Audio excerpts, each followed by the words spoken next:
दोस्तों राहुल नाम का एक लड़का जिसकी उम्र 22 साल के करीब होती है, बचपन से ही वह अपने ननिहाल में रहा करता है। जब उसे पता चलता है कि उसके पिता अब फिर दोबारा शादी कर रहे हैं, तब वह अपने पिता को समझाने के लिए घर आता है और वह देखता है कि उसके पिता ने शादी कर ली है और उसकी जो माँ है वह अभी 18 साल की है और उसके पिता की उम्र दोस्तों 40 साल की करीब है। फिर वह अपने पिता को कुछ नहीं कहता और अपनी माँ को दोस्तों जैसे ही देखता है वह उसकी तरफ आकर्षित होने लगता है और जो उसकी सौतेली माँ होती है वह भी अपने सौतेले बेटे को देखकर दोस्तों उसके ऊपर आकर्षित होती है। अब वह राहुल नाम का जो लड़का होता है वह अपने पिता और सौतेली माँ से तो कुछ नहीं कहता, लेकिन दोस्तों जब उसके पिता काम पर चले जाते हैं, घर पर कोई नहीं रहता, तब उसकी जो सौतेली माँ होती वह राहुल के सामने ही आकर अपने कपड़े निकालने लगती, इधर उधर कपड़े सही करने लगती। इसी तरह से दोस्तों यह चल ही रहा था कि एक दिन जो राहुल की सौतेली माँ होती है वह राहुल को दोस्तों अपने प्यार का इजहार करती है और उससे कहती है कि तुम्हारे जो पिता हैं उन्होंने मेरे साथ गलत किया,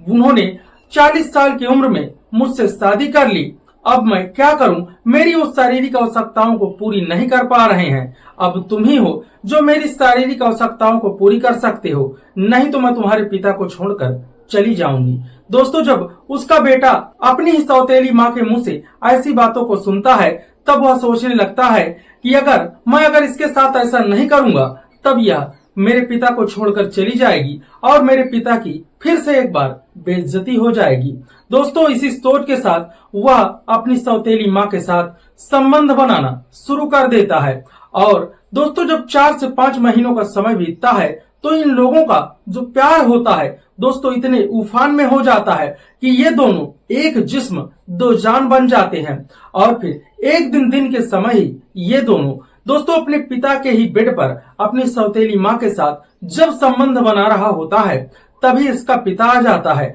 और जब अपने ही बेटे और अपनी ही पत्नी को ऐसी हालत में देखता है तब वह वहीं सर पटक कर रोने लगता है। लेकिन उसका जो बेटा होता है और उसकी सौतेली जो पत्नी होती है दोस्तों ये लोग प्यार में इतने अंधे हो चुके थे कि अब इनको कुछ समझ में ही नहीं आ रहा था। फिर ये दोनों मिलकर दोस्तों एक ऐसा प्लान बनाते हैं जिसको मित्रों जानकर आपको भी काफी हैरानी होगी। तो आइए जानते हैं इस पूरे घटनाक्रम को। दोस्तों इस सच्ची घटना की शुरुआत होती है उत्तर प्रदेश के एक छोटे से गांव से। राकेश नाम का एक आदमी जिसकी उम्र 40 साल के करीब होती है। दोस्तों इसकी शादी को दोस्तों 25 सालों का समय बीत चुका था। इसकी जो पत्नी होती है दोस्तों इनका जीवन 3 से 4 साल ही अच्छा चलता है। इसको एक लड़का होता है और जब दोस्तों इनको एक पुत्र हो जाता है तो इसकी पत्नी की एक बीमारी के चलते मौत हो जाती है। पत्नी की मृत्यु के बाद जो राकेश होता है वह दोस्तों काफी शराब का आदी हो जाता है और घर पर एक छोटा बच्चा होता है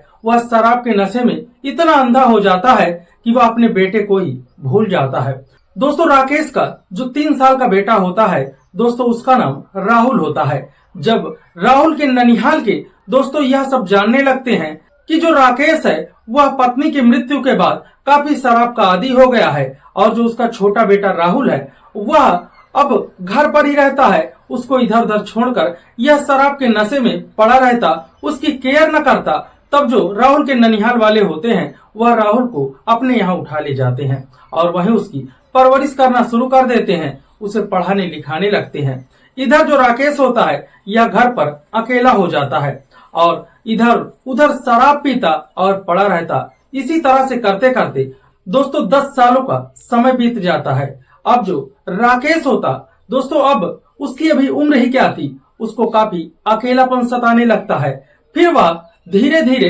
रिलेशन में दोस्तों अपनी शादी की बात चलाना शुरू कर देता है, लेकिन जो उसके ससुराल वाले होते हैं जहां उसका बेटा ननिहाल में रह रहा होता है, जब वह लोग यह बात को सुनते हैं कि राकेश अब अपनी शादी करना चाहता है तब वो लोग काफी इतराज करते हैं, मना करते हैं। जितने भी रिलेशन वाले होते हैं वह कहते हैं कि तुम्हारी अब उम्र ज्यादा हो चुकी है, अब तुम्हारा बेटा भी 20 साल के करीब पहुंचने वाला है, अब तुम शादी करके क्या करोगे, अब बेटे के ही शादी कर दो, पतोहू आ जाए, बहू आ जाएगी, वही तुम्हारी सेवा पानी करेगी, अच्छे से तुम्हारा भी जीवन व्यापन होने लगेगा। लेकिन राकेश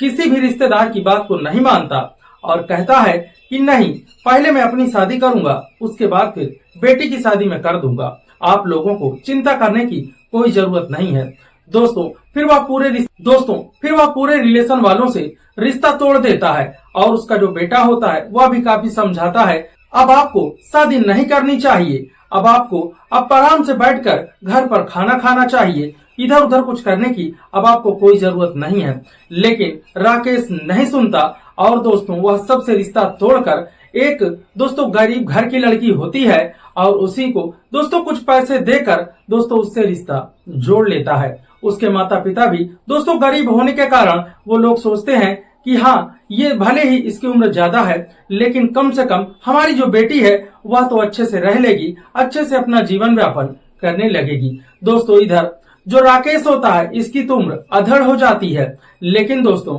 इसको एक 18-19 साल की लड़की मिल जाती है। इधर शादी के बाद दोस्तों यह अपनी पत्नी को लेकर अपने घर आता है। अब दोस्तों वह पल भी आ जाता है जब राकेश अपनी नई नवेली पत्नी के साथ संबंध बनाने उसके कमरे में जाता है। राकेश दोस्तों खुशी के मारे इतनी शराब पी लेता है कि दोस्तों वह जाता है और अपनी पत्नी के पास दोस्तों जाकर वह कुछ भी नहीं कर पाता और सो जाता है। अब दोस्तों जो उसकी नई पत्नी थी जिसका नाम प्रीति था, अब दोस्तों प्रीति तो यह समझ ही नहीं पा रही थी कि आखिर मेरे साथ ये हो क्या रहा था। जब 3 से 4 दिनों तक दोस्तों इसी तरह से यह माहौल चला, तब प्रीति को भी समझ में आ गया कि मेरे माता पिता ने काफी बड़ी गलती कर दी। भले ही मैं किसी गरीब घर के लड़के के साथ चली जाती तो कम से कम मुझे शारीरिक सुख तो मिलता, अच्छे से मेरा जीवन तो व्यापन होता। मेरे माता पिता ने अमीर जानकर एक ऐसे आदमी के साथ, अधेड़ उम्र के आदमी के साथ मेरी शादी कर दी जो मेरे साथ रिश्ता भी नहीं बनाता, शारीरिक संबंध भी नहीं बनाता। भले ही अच्छा मुझे खाना मिलता है लेकिन इस खाने के सहारे कब तक मैं जीवित रहूंगी। दोस्तों हर लड़की और हर लड़के का एक सपना होता है कि उसका जो जीवन साथी हो उसे भरपूर मजा दे, उसे हर प्रकार की उसकी जरूरतों को पूरा करे दोस्तों। लेकिन उसे भले ही अच्छा खाना तो मिल रहा था लेकिन उसको जो ज्यादा जरूरी था शारीरिक सुख, उसे वो नहीं मिल पा रहा था। दोस्तों जब पूरे रिलेशन में यह खबर लग जाती है कि राकेश ने शादी कर ली है और वह अपनी पत्नी को लेकर घर पर ही रहा करता है, फिर उसका जो सौतेला बेटा होता है वह एक दिन अपने ननिहाल से दोस्तों अपने पिता के घर आता है। और जब घर आता है तो दोस्तों वह काफी गुस्से में होता है और पिता से वह झगड़ा करने के लिए आता है। लेकिन दोस्तों जैसे ही वह घर में प्रवेश करता है और अपनी सौतेली माँ को दोस्तों प्रीति के ऊपर उसकी नजर पड़ती है, दोस्तों वह उसे देखकर उसका दीवाना हो जाता है। अब प्रीति भी यह नहीं जानती थी कि यह जो राहुल है यह हमारा सौतेला बेटा है। दोस्तों वह भी उसको काफी एकटक देखने लगती है क्योंकि राहुल 22 साल का एक हट्टा कट्टा नौजवान लड़का था। अब इधर जब राकेश आता है तब अपनी पत्नी को बताता है कि यह मेरा इकलौता बेटा है, ये ननिहाल में ही रहा करता है लेकिन अब हमारे साथ ही यहीं पर रहेगा। दोस्तों वह भी अपने पिता को कुछ नहीं कहता और सोचने लगता है कि मेरे पिता ने अपनी ऐसी उम्र में एक अधेड़ लड़की से दोस्तों शादी कर ली जो जिसकी अभी कोई उम्र ही नहीं है। दोस्तों इसी तरह से वह फिर वह अपने पिता और अपनी सौतेली माँ से कुछ नहीं करता और वहीं पर रहने लगता है। और एक दिन दोस्तों रात के समय उसके पिता और जो उसकी माँ होती है उनके बीच में झगड़ा होना शुरू हो जाता है क्योंकि जो राकेश होता वह अपनी पत्नी की जरूरतों को पूरी नहीं करता और हमेशा ही शराब के नशे में रहता। तो उसकी जो पत्नी है उसे काफी डांटती और मारा भी करती और उसे समझाती कि अगर तुम ऐसे ही करोगे तो मैं तुम्हें एक दिन छोड़कर चली जाऊंगी। फिर दिन होता है दोस्तों जब राकेश काम पर चला जाता है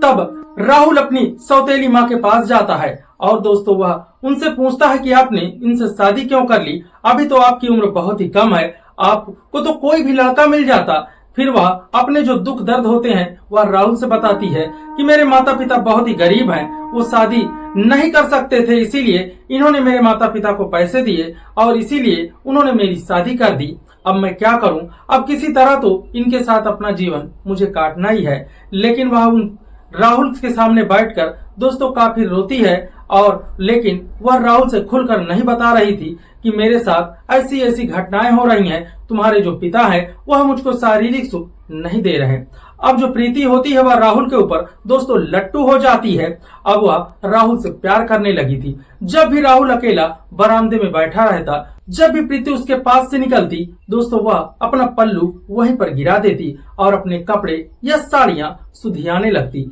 दोस्तों इसी तरह से कई दिनों तक यह सब चल ही रहा था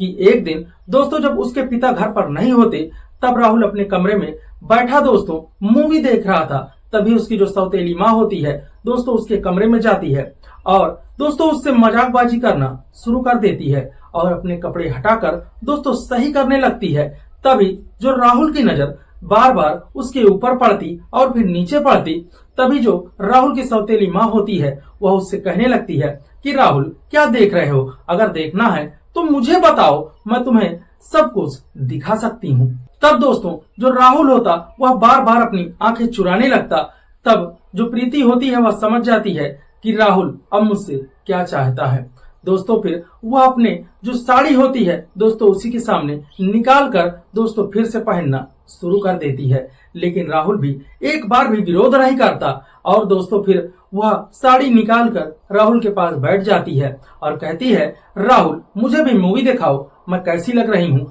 दोस्तों वह फिर अपने बारे में इधर उधर पूछने लगती है और राहुल को इधर उधर छूने लगती है। दोस्तों इसी तरह से दोस्तों कुछ देर तक यह लोग ऐसी हरकतें जब करते हैं तो राहुल भी अपनी माँ के साथ दोस्तों सौतेली माँ के साथ छेड़खानी करने लगता है और छेड़खानी करते करते दोस्तों कब ये दोनों एक दूसरे को बाहों में भर लेते हैं पता ही नहीं चलता। अब दोस्तों उसी समय जो राहुल होता अपनी सौतेली माँ को दोस्तों उसी बेड पर पटक कर दोस्तों उसके साथ संबंध बनाना शुरू कर देता है और वह इतने दर्दनाक और इतने जोरदार तरीके से अपनी सौतेली माँ के साथ संबंध बनाता है। दोस्तों उसकी जो सौतेली माँ होती है उसे शादी के बाद पहली बार ऐसी खुशी मिली थी, ऐसा चरम सुख मिला था। अब दोस्तों उसकी जो सौतेली माँ होती है वह बहुत ही खुश होती है और मन ही मन राहुल से उसी वक्त से दोस्तों सच्चा प्यार करना शुरू कर देती है। अब दोस्तों जब राहुल अपने सौतेली माँ के साथ संबंध बना देता है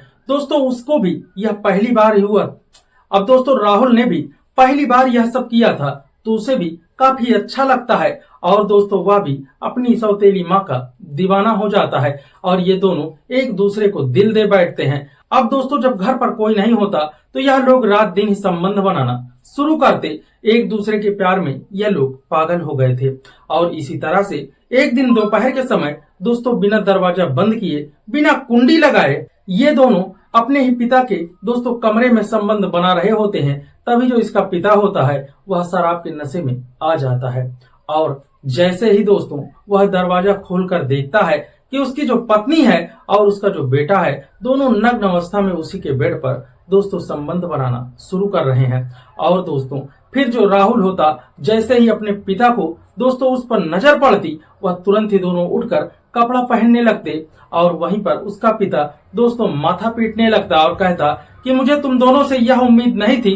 कि तुम ऐसा मेरे साथ करोगे। लेकिन दोस्तों अब उसका पिता उन लोगों को गाली गलौज करता है, डांटने लगता है, लेकिन उसी की जो पत्नी होती है दोस्तों प्रीति वह अपने पति को ही 2-3 थप्पड़ वहीं पर मारती है और कहती है कि तुम एक नामर्द हो, तुम ये समझो कि मैं तुम्हारे साथ रह रही हूँ यही बहुत बड़ी बात है, नहीं तो मैं कब का तुमको छोड़कर चली जाती, क्योंकि तुम में वो दम ही नहीं है कि मुझे रख सको। बस खाना खिलाने से कुछ नहीं होता, मेरी शारीरिक आवश्यकताएं हैं जो तुम पूरी नहीं कर पा रहे हो तो मैं क्या करूं, किसी ना किसी से तो मैं अपनी आवश्यकताओं को पूरी ही करूंगी। अगर ये मनाओ कि तुम्हारे बेटे की वजह से ही मैं तुम्हारे घर पर रुकी हूँ, नहीं कब का मैं अपने घर चली गई होती, तब तुम और भी अकेले हो जाते, तुम्हारी बेइज्जती हो जाती, इसीलिए मैं तुम्हें छोड़कर कहीं नहीं गई हूँ। दोस्तों अब उसके पिता पर क्या बीतती है अब वो वहीं पर कुछ नहीं कहता और दोस्तों वहीं पर जो प्रीति होती है वह कहती है अगर तुमको यहाँ रहना है तो अच्छे से रहो, नहीं तो अब मैं राहुल के साथ ही रहूंगी और उसी के साथ अपना जीवन व्यापन करूंगी। अगर तुम रहोगे तो ठीक है, नहीं तो हम दोनों यहाँ से चले जाएंगे। और वह राहुल को दोस्तों उसी समय कहती है कि राहुल मैं तुम्हारे साथ ही रहना चाहती हूँ, तुम मुझे रखोगे या नहीं, नहीं तो फिर मैं यहाँ से भी चली जाऊंगी। अब दोस्तों राहुल भी उसकी लत लग चुकी थी, राहुल भी उसका दीवाना हो चुका था। राहुल भी अपने पिता के सामने ही कह देता है हाँ मैं भी तुम्हारे साथ रहूंगा, अब इसकी कोई जरूरत नहीं है, हम लोग अब कहीं भी चल सकते हैं और रह सकते हैं। लेकिन दोस्तों जो पिता होता है फिर वह दोनों से हाथ जोड़कर रिक्वेस्ट करता है कि मेरी बेइज्जती हो जाएगी, तुम लोग बाहर जाओगे तो तुम ऐसा करो, तुम्हें जैसे रहना है रहो और मैं तुम्हारी शादी भी करवा दूंगा, तुम दोनों खुश रहो, मैं ये खुद ही ये घर छोड़कर चला जाऊंगा। लेकिन दोस्तों जो राहुल होता है वह कहता है कि आप परेशान मत होइए, आप यहीं रहिए, हम कहीं भी चले जाएंगे और दोनों लोग खुशहाल होकर रहेंगे। दोस्तों फिर राहुल और प्रीति जाते हैं, दोनों कोर्ट मैरिज कराते हैं और क्योंकि ये दोनों बालिग थे तो इसीलिए किसी प्रकार की दिक्कत भी नहीं होती और दोस्तों कोर्ट मैरिज कराकर ये दोनों दोस्तों बाहर शहर में चले जाते हैं और वहीं अपना जीवन व्यापन करने लगते हैं। और इधर दोस्तों जब राकेश अकेला पड़ता है और कुछ दिनों के बाद दोस्तों पूरे मोहल्ला और पूरे रिलेशन वालों को यह पता चल जाता है कि जिस अधड़ आदमी ने दोस्तों एक कुंवारी और 17-18 साल की लड़की के साथ शादी की और उसकी जरूरतों को इसने पूरा नहीं किया तो वह उसी के बेटे के साथ भाग गई। तो इसीलिए दोस्तों इसकी काफी ढेर सारी बेइज्जती हो जाती है और दोस्तों ये फिर अब शराब के नशे में इधर उधर धुत पड़ा रहता है। दोस्तों इस तरह की घटना बताने का उद्देश्य हमारा आपको परेशान करना नहीं है, न ही किसी की भावनाओं को ठेस पहुंचाना है, बल्कि समाज में घटित हो रही इस तरह की घटना के बारे में बताना, आपको जागरूक करना, सतर्क करना है कि दोस्तों आजकल लोग इतने हवस में और इतने प्यार में अंधे हो जाते हैं जो अपनी उम्र का भी लिहाज नहीं करते और दोस्तों बीड़ी सिगरेट और नशे की लत लगाकर अपने जीवन को ही नष्ट कर लेते हैं। क्योंकि दोस्तों अभी जो उस राकेश की 40 से 50 साल ही उम्र रही होगी, लेकिन फिर भी दोस्तों उसने अपने शरीर को बीड़ी सिगरेट और दोस्तों दारू की लत से अपने शरीर को खोखला कर दिया और एक ऐसी अधड़ लड़की के साथ शादी की और एक ऐसी छोटी लड़की के साथ शादी की और दोस्तों उसकी आवश्यकताओं को भी पूरा नहीं कर पा रहा था। अब वह लड़की करे तो क्या करे दोस्तों, भोजन भी जरूरी नहीं होता, आजकल महिलाओं को शारीरिक सुख भी चाहिए, उसके साथ अच्छा भोजन भी चाहिए। तो इसीलिए दोस्तों उसने भोजन के सिवा अपना दूसरा रास्ता अपनाया और अपना जीवन व्यापन करने लगी। तो दोस्तों इसीलिए नशे से दूर रहें और अपने शरीर को स्वस्थ बनाएं और अपना ख्याल रखें। दोस्तों अगर आप हमारे चैनल पर नए हो तो प्लीज चैनल को सब्सक्राइब कर लीजिएगा। धन्यवाद।